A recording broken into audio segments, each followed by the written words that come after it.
Sinagip at pinakain ng Manila Social Welfare Department ang mga nagkalat na badyaw at wiper boys na pawang namamalimos sa mga pangunahing lansangan sa lungsod.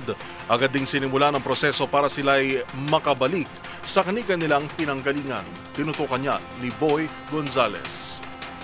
Nagsagawa ng malawakang rescue operation ng Manila Local Government Unit sa pangunguna ng Manila Department of Social Welfare, MDSW, para sa mga street dwellers at pamilyang badyaw na nagkalat sa iba't ibang pangunahing kalsada sa lungsod.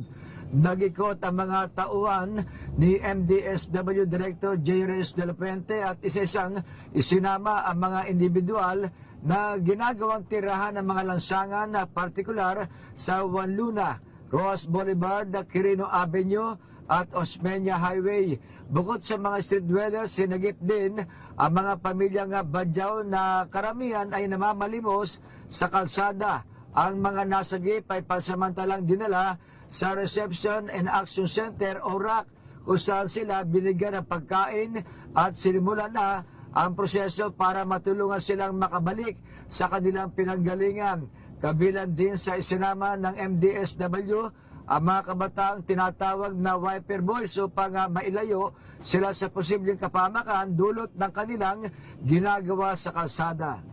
Para sa MBC TV Network News, ito si Boy Gonzales, una sa Pilipinas, una sa Pilipino.